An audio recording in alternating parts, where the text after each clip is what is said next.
So welcome back everyone, this is Ashwin Jaiswal और इस video में हम लोग अपने जर्नल के चैप्टर को आगे बढ़ाने जा रहे हैं। This is video number 2 of journal. इससे पहले वाले वीडियो में हमने traditional approach and modern approach सीखा था, डेबिट क्रेडिट क्या होता है वो सीखा था। वो जाने बिना अगर आप ये वीडियो पे आए हैं तो प्लीज़ उस वीडियो पे वापस जाओ, पहले उस वीडियो को देखो, देन ओनली इस वीडियो को देखना, बिकॉज कनेक्टेड है, ठीक है, कॉन्सेप्ट्स कनेक्टेड है। इस वीडियो में हम पहले तो आपको डबल एंट्री सिस्टम समझाएंगे कि डबल एंट्री सिस्टम क्या होता है, देन हम लोग बैंकिंग से रिलेटेड सारे ट्रांजैक्शंस को समझेंगे एनिमेटेड फॉर्म में, ठीक है, बिकॉज बैंकिंग ट्रांजैक्शंस बहुत वाइड वैरायटी के होते हैं and without understanding the banking transactions आप डायरेक्टली जर्नल करना स्टार्ट करेंगे तो आप फिर रट्टेबाजी करेंगे, you will not understand the concepts properly.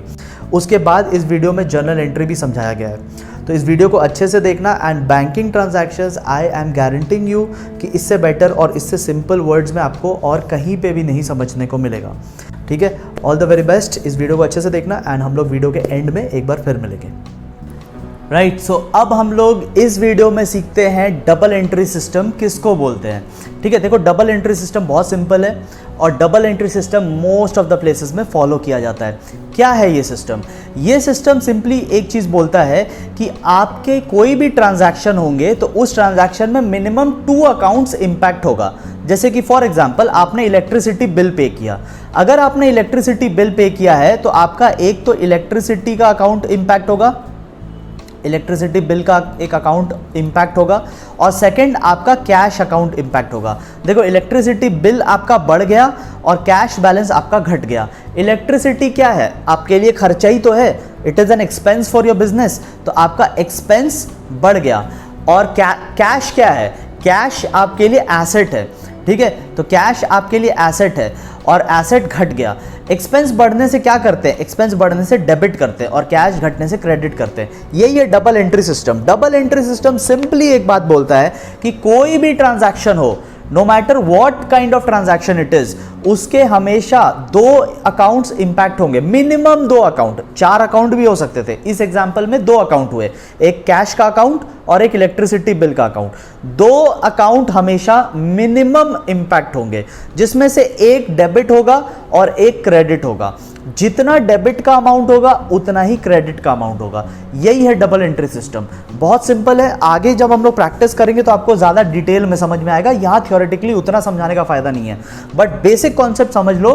Basic concept double entry system का यही है कि कोई भी ट्रांजैक्शन में मिनिमम 2 अकाउंट्स इंपैक्ट होते हैं, मिनिमम 2 अकाउंट्स इंपैक्ट होते हैं, जिसमें से एक डेबिट हो जाता है और एक क्रेडिट हो जाता है, एक डेबिट हो जाता है और एक क्रेडिट हो जाता है। डेबिट क्रेडिट क्या है ये हमने पिछले वीडियो में समझाया है, पिछले वीडियो को नहीं देखे हो तो पहले वो देखो, वरना ये समझ में नहीं आएगा, ठीक है। तो डेबिट क्रेडिट मिनिमम 2 अकाउंट होंगे, एक डेबिट होगा एक क्रेडिट होगा। डेबिट का अमाउंट और क्रेडिट का अमाउंट ऑलवेज सेम होंगे। यही है डबल एंट्री सिस्टम, ठीक है। डबल एंट्री सिस्टम का कुछ फीचर्स जल्दी से देख लेते हैं। At least 2 accounts are affected, at least, इससे ज्यादा भी हो सकते हैं, ठीक है, इससे ज्यादा भी हो सकते हैं, ओके। उसके बाद पर्सनल अकाउंट भी इंपैक्ट होता है और इम्पर्सनल भी। इम्पर्सनल मतलब real and nominal, real and nominal, उनको इम्पर्सनल अकाउंट बोलते हैं। एक पर्सनल अकाउंट होता है और एक इम्पर्सनल अकाउंट होता है। इम्पर्सनल में रियल और नॉमिनल आते हैं। ये पर्सनल, रियल, नॉमिनल तीनों को पिछले वीडियो में समझाया है, प्लीज़ ध्यान से उसको देख कर आना, ठीक है। अच्छा, यहाँ पे हम लोग कुछ रूल्स फॉलो करते हैं, वो जब हम लोग करेंगे तो आपको ऐसे ही समझ में आ जाएगा। अच्छा, before going to the 4th point, आप एक बार एक चीज़ समझ लो, स्टेजेस। आप एक बार स्टेजेस समझ लो कि स्टेजेस ऑफ अकाउंटिंग कैसे होता है। डबल एंट्री सिस्टम में हम लोग सबसे पहले बनाते हैं जर्नल, जो हम लोग इसी वीडियो में सीखने वाले हैं। जर्नल किसको बोलते हैं इसी वीडियो में सीखेंगे। अच्छा, जर्नल के बाद हम लोग जो नेक्स्ट बनाते हैं अकाउंट, उसको बोलते हैं लेजर। अब लेजर क्या है ये लेजर वाले चैप्टर में सीखेंगे, बट लेजर इतना समझ लो विदाउट जर्नल बन नहीं सकता, ये हम लोग नेक्स्ट चैप्टर में सीखेंगे। Ledger what it is and how it is prepared, ये हम लोग नेक्स्ट चैप्टर में सीखेंगे, बट इतना समझ लो जर्नल के बिना लेजर नहीं बन पाएगा। अच्छा, लेजर बना लोगे तो उसके बाद हम लोग एक और चीज़ बनाते हैं जिसको बोलते हैं trial balance. It is a statement जिसको हम लोग ट्रायल बैलेंस बोलते हैं। अब ट्रायल बैलेंस क्या है? Trial balance basically debit side और क्रेडिट साइड का टोटल हम लोग उसमें मिलाते हैं। अगर टोटल मैच कर गया, जितने भी आइटम्स हमने डेबिट किए, जितने भी आइटम्स हमने क्रेडिट किए, अगर टोटल मैच कर गया तब तो ठीक है, अगर टोटल मैच नहीं किया तो आपने कुछ गलती किया है। तो यहाँ पे जो पॉइंट नंबर 4 आपको दिख रहा है ना, अरिथमेटिकल एक्यूरेसी वाला, वो ये पॉइंट बोलता है कि अगर आपने ट्रायल बैलेंस बनाया तो सही है तो भी आपको पता चल जाएगा, नहीं सही है तो आपको वहीं पे समझ में आ जाएगा कि आपने कुछ गलती किया है। तो डबल एंट्री सिस्टम में क्या है ना कि आपका गलती पकड़ में आ सकता है ट्रायल बैलेंस बनाने टाइम, ठीक है। और ट्रायल बैलेंस एक बार बन जाए तो उसके बाद आप लोग बनाते हैं फाइनल अकाउंट्स, और फाइनल अकाउंट्स में 2 चीज़ बनाते हैं, profit and loss account and balance sheet. Profit and loss account and balance sheet बनाते हैं। तो बेसिकली अकाउंटिंग का, डबल एंट्री सिस्टम में अकाउंटिंग का 4 स्टेप्स है, 4 स्टेजेस है, ठीक है। यही 4 स्टेजेस यहाँ पे आपको नोट्स में दिख रहा होगा। अच्छा, बाय द वे, अगर आपको इस चैप्टर का नोट्स चाहिए तो आप डिस्क्रिप्शन बॉक्स में जो टेलीग्राम चैनल का लिंक दिया है उसमें चले जाओ, टेलीग्राम चैनल में इसका नोट्स डाला हुआ है। बिकॉज जो थियोरी पोर्शन है वो थियोरी पोर्शन आपको नोट्स से करना पड़ेगा, एंड नोट्स में वो सब थियोरी पोर्शन दिया हुआ है, ठीक है। Practical I am explaining over here, theory you can do from the notes, ठीक है। तो ये 4 स्टेजेस हुए। तो एक बार डबल एंट्री सिस्टम वापस से समराइज करते हैं, क्या है double entry system. Double entry system of accounting, इसके अलावा ना सिंगल एंट्री सिस्टम भी है। तो double entry system of accounting क्या होता है? Double entry system of accounting is a system where minimum 2 accounts will get impacted. Minimum 2 मतलब 2 से ज्यादा भी हो सकते हैं। Some will be debited, some will be credited, but the total of debit side and the total of credit side should be same. यही है double entry system, ठीक है। Now it is very important कि हम लोग bank को अच्छे से समझे, बैंक में होने वाले एक्टिविटीज को अच्छे से समझे। बिकॉज ये नहीं समझेंगे ना तो बैंकिंग ट्रांजैक्शंस करने में दिक्कत आएगा। बैंक में बहुत बार ऐसा होता है कि हम लोग बैंक के थ्रू पेमेंट करते हैं, हम लोग कैश में पेमेंट नहीं करते, हम लोग सीधा बैंक के थ्रू पेमेंट करते हैं। एंड बहुत बार ऐसा होता है कि हम लोग बैंक में ही पैसा रिसीव करते हैं। We don't receive cash, we receive directly in our bank account. तो ये कैसे पेमेंट होता है, कैसे रिसीव होता है, ये समझना थोड़ा ज़रूरी है। बिकॉज बैंक से रिलेटेड बहुत सारा ट्रांजैक्शन आएगा, तो एक बेसिक कॉन्सेप्ट बैंक का होना चाहिए। तो that is why right now अगला कुछ 10 मिनट हम लोग स्पेंड करेंगे बैंकिंग ट्रांजैक्शंस को समझने के लिए। प्रैक्टिकली क्या कैसे होता है वो I am going to explain to you. ये समझ गए तो आपको एंट्री करने में बहुत ईजी आएगा, बिकॉज आपको समझ में आएगा कि हो क्या रहा है। अगर ये नहीं समझे तो आपको रटना पड़ेगा एंट्री, और आपको समझ में भी नहीं आएगा कि हो क्या रहा है, ठीक है। सो बैंकिंग ट्रांजैक्शन समझने के लिए अब पूरे फोकस के साथ स्क्रीन पे देखेंगे। Suppose this is mister A and this is mister B, ठीक है। और मिस्टर ए हैज टू पे, देखो कितना अच्छा पोएम है, मिस्टर ए हैज टू पे, ठीक है, टू मिस्टर बी 10,000 रुपीज पे करना है। अच्छा, मिस्टर ए के बैंक बैलेंस कितने हैं? फिलहाल 1 लाख रुपीज। मिस्टर ए का बैंक बैलेंस है 1 लाख रुपीज, मिस्टर बी का बैंक बैलेंस है 50,000 रुपीज, ठीक है। 50,000 रुपीज फिलहाल का बैंक बैलेंस है। अच्छा, ए को पे कितना करना है? ए हैज टू पे 10,000। क्या ऑप्शन है? या तो कैश दे दो बी को, अगर आप ए की जगह पे रहते तो बी को कैश दे देते। सेकेंड ऑप्शन क्या है कि बैंक के थ्रू ट्रांजैक्शन करे, बैंक के थ्रू पेमेंट करे। तो बैंक के थ्रू पेमेंट कैसे होता है? एक तो ऑनलाइन ट्रांसफर होता है, ठीक है, डायरेक्ट बैंक टू बैंक चला जाएगा। बट हमारे अकाउंट्स में ना वो ऑनलाइन वाले तक अभी अपडेटेड हुआ नहीं है, वो लोग चेक के थ्रू पेमेंट करते हैं। तो हम लोग चेक वाला पेमेंट समझने जा रहे हैं, ठीक है। चेक के थ्रू कैसे पेमेंट होता है, ध्यान से समझो। चेक क्या होता है, चेक के थ्रू पेमेंट कैसे होता है, ध्यान से सुनना, ठीक है। बहुत सिंप्लीफाइड करके बता रहे हैं, तो ध्यान से समझना। चेक ये आपको बैंक देता है, ठीक है। जब आप बैंक में अकाउंट खुलवाते हो तो बैंक आपको चेक देता है। Now what you have to do is, आप इस चेक में जितने भी डिटेल्स है वो फिलअप करोगे। आप मिस्टर ए हो, ठीक है। मिस्टर ए क्या करेगा? मिस्टर ए यहाँ पे बी का नाम लिख देगा, pay to mister B. Mister A यहाँ पे अमाउंट लिख देगा 10,000 रुपीज। मिस्टर ए यहाँ पर डेट फिलअप कर देगा, जो भी डिटेल फिलअप करना है फिलअप कर देगा, और फिलअप करके ये चेक जो है वो मिस्टर बी को दे देगा। तो मिस्टर ए ने इस बार कैश नहीं दिया, मिस्टर ए ने क्या दिया? मिस्टर ए ने चेक दे दिया मिस्टर बी को। अब मिस्टर बी इस कागज के टुकड़े का करेगा क्या? 10,000 तो चेक में लिखा हुआ है, बट वो 10,000 कैश थोड़ी ना है, वो तो चेक है, वो तो एक कागज का टुकड़ा है। मिस्टर बी क्या करेगा इसका? मिस्टर बी जाएगा बैंक, ठीक है। मिस्टर बी जाएगा बैंक, और बैंक में इसी चेक को मिस्टर बी डिपॉजिट कराएगा। तो मिस्टर बी को चेक मिला ए से, मिस्टर बी ने बैंक में दे दिया। अब बैंक क्या करेगा, बैंक उस चेक को लेगा, वेरीफाई करेगा सब कुछ सही है कि नहीं, डिटेल्स एंड ऑल सही है कि नहीं, बहुत सारे चीज़ें चेक करेगा।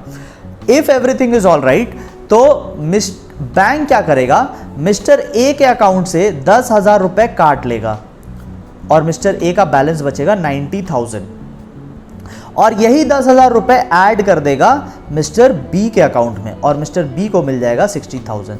सो this is how transactions happened through cheque. ठीक है, ए बी को चेक दे देगा, बी बैंक को चेक दे देगा, बैंक देखेगा अगर सब सही है तो ए के अकाउंट से पैसा डिडक्ट, बी के अकाउंट में पैसा ऐड। ठीक है, यही होना चाहिए था, ऐसे होता है चेक का ट्रांजैक्शन।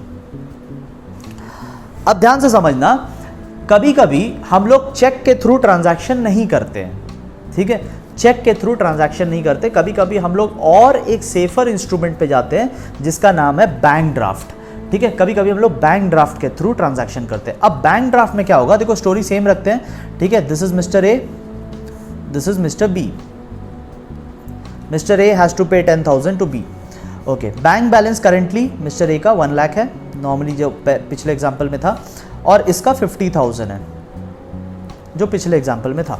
अब मिस्टर ए या तो कैश दे सकता है 10,000, मिस्टर ए या तो चेक दे सकता है 10,000, चेक का हमने समझ लिया कैसे होता है, या फिर मिस्टर ए क्या कर सकता है, mister A can go to the bank. ठीक है, मिस्टर ए क्या करेगा, मिस्टर ए जाएगा बैंक और बैंक में जाके बोलेगा कि प्लीज़ आप मेरे को एक बैंक ड्राफ्ट बना के दीजिए। क्या दीजिए, बैंक ड्राफ्ट। ठीक है, एक बैंक ड्राफ्ट बना कर दीजिए। कितने अमाउंट का, 10,000 का, because I have to pay 10,000, तो आप मेरे को एक बैंक ड्राफ्ट बना कर दो। बैंक उसको एक बैंक ड्राफ्ट बना के देगा, similar to the cheque, cheque जैसा ही दिखता है थोड़ा बहुत, एंड अमाउंट उसमें लिखा रहेगा और बैंक ये बना कर देगा। बट बैंक ये बना कर देगा फ्री में नहीं, बैंक उसी वक्त आपका 10,000 डिडक्ट कर लेगा। Bank will deduct 10,000 there and then from your account. आपके अकाउंट से 10,000 डिडक्ट कर लेगा और आपको 10,000 का एक कागज का टुकड़ा पकड़ा देगा। ठीक है, बैंक ये काम करने के लिए आपसे एक्स्ट्रा डिडक्शन भी करेगा, चार्जेस। ठीक है, मेकिंग चार्जेस भी डिडक्ट करेगा। मान लेते हैं 1,000 रुपीज एक्स्ट्रा काटेगा, तो आपके पास कितना बचा अब, 89,000। ठीक है, आपके पास 89,000 बचा, because you are looking for more safer instrument, you went to the bank to get more safer instrument. तो बैंक ने आपको वो इंस्ट्रूमेंट देने के लिए 1,000 रुपये और काटा है एज मेकिंग चार्जेस। ठीक है, तो 10,000 तो वो डिमांड ड्राफ्ट का वैल्यू है, बैंक ड्राफ्ट का वैल्यू है, और 1,000 रुपया मेकिंग चार्जेस कट किया। अब आप क्या करना, आपको ये मिल गया बैंक ड्राफ्ट, ये बैंक ड्राफ्ट आप जाके मिस्टर बी को दे दो। ठीक है, मिस्टर बी के हाथ में आ गया वो कागज़ का टुकड़ा जिसका वैल्यू 10,000 है। अब मिस्टर बी क्या करेगा, मिस्टर बी इसी बैंक ड्राफ्ट को लेकर बैंक में जाएगा। ठीक है, इस बैंक ड्राफ्ट को लेकर बैंक में जाएगा और बैंक को वो सबमिट कर देगा। ठीक है, बैंक को मिस्टर बी सबमिट कर देगा। बैंक देखेगा, वेरीफाई करेगा, सब कुछ वेरीफाई करेगा। देन जो मिस्टर ए से 10,000 रुपीज़ डिडक्ट किया था ना, यहाँ पे ये 10,000 रुपीज़ जो डिडक्ट किया था, यही 10,000 रुपीज़ बैंक बी के अकाउंट में चढ़ा देगा, 10,000 रुपीज़ ऐड कर देगा और मिस्टर बी को अपना वो पैसा मिल जाएगा। His balance will be updated to 60,000। तो इस तरीके से ट्रांजैक्शन होता है बैंक ड्राफ्ट का। इससे सिंपल आपको और कोई कहीं नहीं समझाएगा। आप इस वीडियो को देखना और पूरा यूट्यूब में सर्च कर लेना, जितना सिंपल वे में I have explained you bank draft का ट्रांजैक्शन, आई डाउट कि आपको कहीं पे भी इतना सिंपल फॉर्म में ये मिलेगा। ठीक है, बैंक ड्राफ्ट के ट्रांजैक्शन बहुत ध्यान से समझना। अगर आपको नहीं समझ में आया है तो रिपीट करके इसको ज़रूर देखना। I hope this thing is clear. Bank से रिलेटेड लास्ट 2 इंपॉर्टेंट एंट्रीज हम लोग समझेंगे, एंट्रीज नहीं समझेंगे, ट्रांजैक्शन समझेंगे। 2 इंपॉर्टेंट ट्रांजैक्शन, एक तो रहेगा इंटरेस्ट का और एक रहेगा इंटरेस्ट रिसीव्ड का। ठीक है, एक रहेगा इंटरेस्ट का और एक रहेगा इंटरेस्ट रिसीव्ड का। देखो इंटरेस्ट क्या होता है, अगर आप बैंक से लोन लेंगे, ठीक है, सपोज मिस्टर ए ने बैंक से लोन लिया, ठीक है, मिस्टर ए ने बैंक से लोन लिया, तो मिस्टर ए को क्या पे करना पड़ेगा, इंटरेस्ट पे करना पड़ेगा।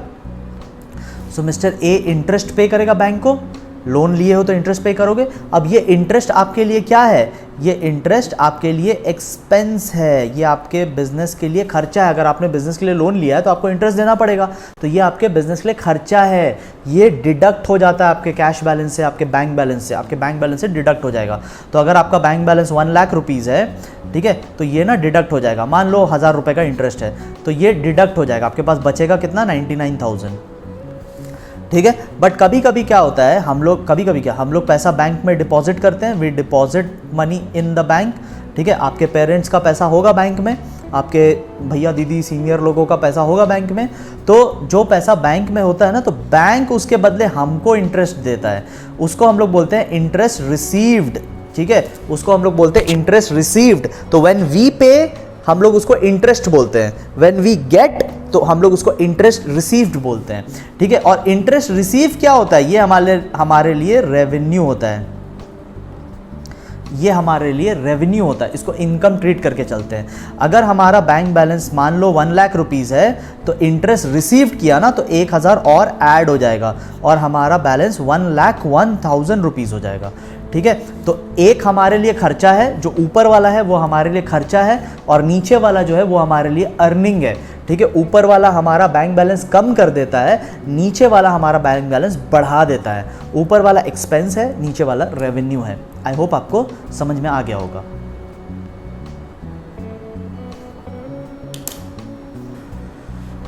अब हम लोग सीखने जा रहे हैं कि जर्नल एंट्री कैसे करेंगे। हमने 4 स्टेजेस देखा था, journal, ledger, trial balance, final accounts.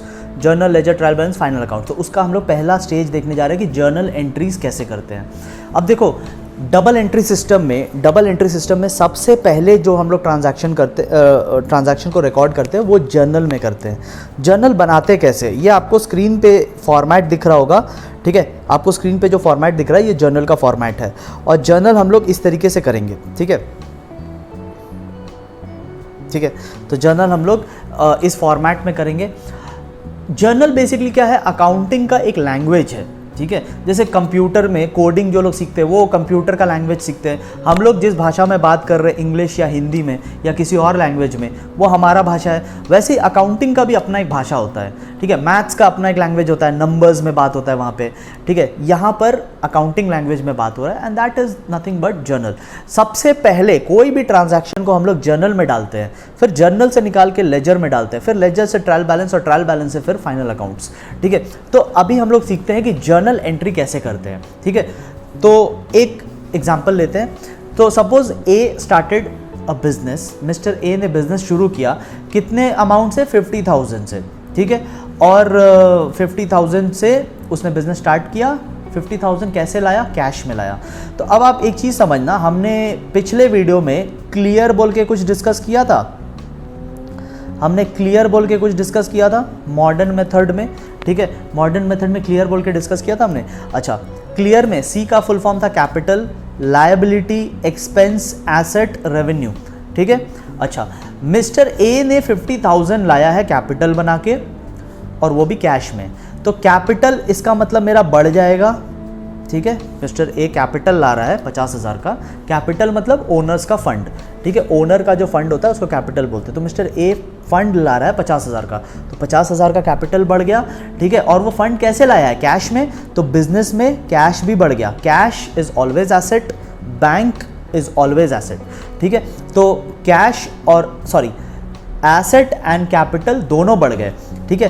Asset बढ़ने से क्या हो जाता है, एसेट बढ़ने से डेबिट होता है, ये हमने मॉडर्न मेथड में सीखा है। और कैपिटल बढ़ने से क्या हो जाता है, क्रेडिट हो जाता है, ये भी हमने मॉडर्न मेथड में सीखा है। तो अभी इसको रिकॉर्ड कैसे करेंगे ना, हम लोग एक डेट, अगर क्वेश्चन में डेट दिया हुआ है तो हम लोग क्वेश्चन का डेट अज्यूम करेंगे। अगर क्वेश्चन में डेट नहीं दिया हुआ है तो हम लोग कोई भी डेट ले लेते हैं। सपोज टुडे इज 1 जुलाई, तो मान लेते हैं 1 जुलाई। तो हम लोग 1 जुलाई, ठीक है, यहाँ पे डेट लिख लेते हैं 2022, ठीक है। आप इसको किसी भी फॉर्मेट में लिख सकते हैं, DDYYMM फॉर्मेट में, या फिर DDMMYY फॉर्मेट में, या फिर जैसे यहाँ पे लिखा हुआ है डेट बस लिखना है, एंड ऑर्डर में लिखना है, ठीक है। जो डेट पहले है उसका एंट्री पहले होगा, जो डेट बाद में है उसका एंट्री बाद में होगा, ठीक है। जो डेट क्वेश्चन में दिया है वही डेट यहाँ पे लिखना पड़ेगा। अगर क्वेश्चन में डेट नहीं दिया तो करंट डेट डाल दो, ठीक है। अच्छा, मिस्टर ए ने कैपिटल लाया, ठीक है। अच्छा, डेबिट क्या करना है, पहले हम लोग डेबिट वाला चीज़ लिखेंगे। तो डेबिट करना है एसेट, ठीक है, हम लोग डेबिट करेंगे एसेट को, राइट, डेबिट करेंगे एसेट को। तो कैश अकाउंट इसको डेबिट करेंगे, ठीक है, cash account debit, debit side में लिख देंगे 50,000, ठीक है। और क्रेडिट किसको करेंगे, कैपिटल को, तो हम लोग यहां लिख देंगे टू कैपिटल अकाउंट, और क्रेडिट साइड में जाके लिख देंगे 50,000, ठीक है, क्रेडिट साइड में जाके लिख देंगे 50,000। तो कैश डेबिट हुआ तो हमने कैश को डेबिट कर दिया, और कैपिटल बढ़ने से क्रेडिट होता है तो कैपिटल को क्रेडिट कर दिया। नीचे हमें एक नरेशन लिखना पड़ेगा। Now what is narration? देखो, जब भी हम लोग तो अकाउंट्स की भाषा में लिख रहे हैं ना, ये cash account debit to capital account, ये क्या है, अकाउंट्स का भाषा है। बट किसी नॉर्मल आदमी को अगर ये ट्रांजैक्शन समझना होगा तो वो कैसे समझेगा? आप और हम अकाउंट्स जानते हैं, बट दुनिया में हर कोई अकाउंट्स नहीं जानता। तो जब वो लोग इस ट्रांजैक्शन को देखेंगे, वो लोग इस एंट्री को देखेंगे तो कैसे समझेंगे? तो वो लोग नीचे में जो नरेशन लिखा हुआ है ना, सिंपल लैंग्वेज में जो चीज़ लिखा हुआ है उसको देख के समझेंगे। हम लोग को कैसे करना है नरेशन? नरेशन में सबसे पहले लिखेंगे बीइंग, ठीक है, सबसे पहले लिख देंगे बीइंग, और उसके बाद जो ट्रांजैक्शन है उसको इंग्लिश, सिंपल इंग्लिश में लिख देना है। Being capital introduced in cash of rupees 50,000। बस जो ट्रांजैक्शन था उसी को सिंपल इंग्लिश में लिख देना है, यही है नरेशन, ठीक है, ओके। नेक्स्ट ट्रांजैक्शन देखते हैं। ए ने इंक्रीज कर दिया अपना कैपिटल, ए ने इंक्रीज कर दिया 1 लाख से बाय चेक, ठीक है। तो अब समझो, चेक का हम लोग समझ गए थे ना क्या था। अब एक और चीज यहां समझो पहले, ये है मिस्टर ए और ये है मिस्टर ए का बिजनेस, बिजनेस ऑफ ए, और ये है खुद ए। नाउ ये दोनों ना अलग अलग माने जाएंगे, we will treat them different. A अलग माना जाएगा, बिजनेस अलग माना जाएगा। तो ए ने बिजनेस को फंड्स दिए हैं, ए ने बिजनेस को 1 लाख का चेक दिया है, तो बिजनेस का जो बैंक बैलेंस है वो बढ़ जाएगा, ठीक है, बिजनेस में 1 लाख रुपीस बढ़ जाएगा। और हम लोग अकाउंटिंग किसके लिए कर रहे हैं? बिजनेस के लिए कर रहे हैं, तो बिजनेस का बैंक बैलेंस बढ़ जाएगा। Now bank balance is asset, ठीक है, कैश और बैंक दोनों एसेट होता है, तो bank balance is asset, asset will be increasing, ठीक है, इंक्रीज होने से डेबिट करते हैं। तो हम लोग क्या करेंगे, यहाँ पे डेट लिख देंगे, सपोज सेम डेट है, ठीक है। अच्छा, तो हम लोग लिखेंगे यहाँ पे बैंक अकाउंट डेबिट कितने का? 1 लाख का, तो 1 लाख का हम लोग यहाँ पे अमाउंट लिख देंगे, ठीक है। और 1 लाख से उसने क्या बढ़ाया है? अपना कैपिटल बढ़ाया है, तो कैपिटल हैज़ ऑल्सो इंक्रीज। तो कैपिटल इंक्रीज होने से क्या होता है? कैपिटल इंक्रीज होने से क्रेडिट होता है, ये हमने मॉडर्न मेथड पिछले वीडियो में पढ़ा था।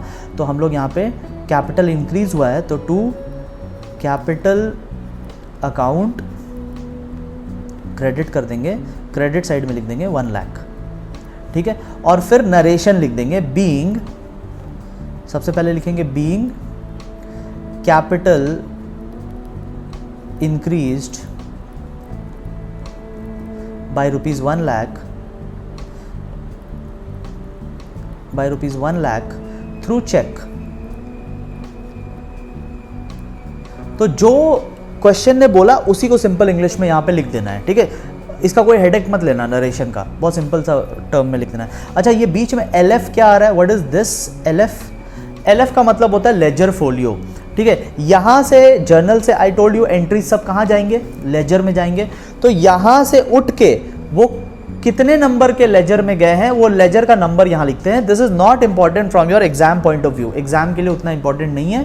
तो जर्नल से उठा के हमें लेजर में डालना पड़ता है, तो वो लेजर जिस लेजर में डाल रहे हैं उसका नंबर यहाँ पे लिख देते हैं, सो दैट हमें कंट्रोल बना रहे कि यहाँ से एंट्री कहाँ गया है, तो वहाँ गया है तो वहाँ का नंबर यहाँ पे लिख देते हैं। इसको बोलते हैं ledger folio, not important for exam point of view, ठीक है। अच्छा, लास्ट आता है डिपॉजिटेड 10,000 इन द बैंक। अब समझो ये क्या है? डिपॉजिटेड 10,000 इन द बैंक, ठीक है। तो एक बार के लिए चलो एक बार यहीं पे डिस्कस कर लेते हैं। डिपॉजिटेड 10,000 इन द बैंक, तो अब देखो आपने क्या डिपॉजिट किया होगा? बैंक में जाके क्या डिपॉजिट करोगे? सब्जी, फ्रूट्स, ये सब तो डिपॉजिट नहीं करेंगे ना। बैंक जाके क्या डिपॉजिट करेंगे? कैश डिपॉजिट करेंगे। और कुछ डिपॉजिट करते हैं क्या बैंक में? बैंक में जाके कैश ही डिपॉजिट करते हैं ना। तो इसका मतलब बिजनेस का कैश कम हो गया होगा और बैंक बैलेंस बढ़ गया होगा, यही होना चाहिए। अगर हम बैंक में जाके पैसा डाल दें, सपोज मेरे पास 500 रुपये है और हम ये 500 रुपये बैंक में जाके डाल दें, तो अब मेरे पास 500 नहीं रहा, 500 कम हो गया बैलेंस और बैंक का 500 बढ़ गया बैलेंस, ठीक है। तो कैश बैलेंस डिक्रीज और बैंक बैलेंस इंक्रीज, दोनों ही एसेट है। कैश और बैंक दोनों ही एसेट होते हैं। एसेट डिक्रीज हुआ, एसेट डिक्रीज होने से क्रेडिट और एसेट इंक्रीज होने से डेबिट करते हैं। तो बैंक अकाउंट को डेबिट करेंगे, डेट मान लेते हैं सेम है, ठीक है। सो बैंक अकाउंट डेबिट, ठीक है, कितने का है? 10,000। 10,000 यहाँ लिख दो। टू कैश कम हुआ है, ठीक है, टू कैश अकाउंट, कैश मतलब एसेट कम हुआ है, एसेट कम होने से क्रेडिट करते हैं 10,000। और फिर नरेशन लिख देंगे, being cash deposited in the bank